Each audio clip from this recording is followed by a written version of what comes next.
ಸಾವು in and ವಿನಾಶ ಪುನರ್ಜನ್ಮ.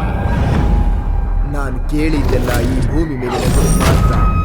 ಒಂದು ಕೆಟ್ಟ ಬಿರುಗಾಳಿ, ಒಂದು ಕೆಟ್ಟ ಗಾಳಿ ನನ್ನ ಸುತ್ತ, ಒಂದು ಕೆಟ್ಟ ಗಾಳಿ ನನ್ನ ಸುತ್ತ.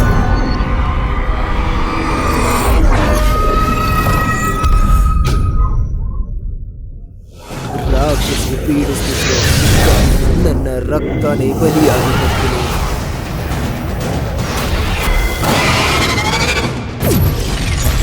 ಕತ್ತಲು ಭೂಮಿನ ಆವರಿಸಲಿ, ನಾನು ಮತ್ತೆ ಹುಟ್ಟೋವರೆಗೂ. ನಿಮ್ಮಿಂದ ಏನೋ ಬಚ್ಚಿಡಕ್ಕೆ ಇಷ್ಟ ಇಲ್ಲ. ಮಾಸ್ಟರ್ ಬಲವಂತದಿಂದ ಹಾಗೆ ಮಾಡಿದೆ. ಬ್ಲ್ಯಾಕ್ ರೋಬ್ ನಂಗೆ ಸಹಾಯ ಮಾಡ್ದ. ಇಷ್ಟು ದಿನ ನೀನು ಯಾಮಾರ್ತಾ ಇದ್ದೆ. ನಮ್ಮ ನಾಯಕರಾದ ಲಿಯನ್ ಇ ಮತ್ತು ಯೂಚಿ ಕುಶಿಂಗ್ ಅವರ ವಾರಸಿ ನೀನು. ಶತ್ರುನ ಸ್ನೇಹಿತ ಅನ್ಕೊಂಡ್ಬಿಟ್ಟೆ. 17 ವರ್ಷಗಳಾದ್ಮೇಲೆ ಫ್ಯಾಂಕ್ಯೂ ಸಿಟಿಲಿ ವಾಂಟನ್ ಶಾಪಲ್ಲಿ ನಾನು ನಿಮಗೆ ಕಾಯ್ತೀನಿ. ಆದ್ರೆ ನೀನ್ ನಂಗೆ ತುಂಬಾ ಇಷ್ಟ. ನಿನ್ನ ತೀರ್ಸ್ಕೊತೀನಿ.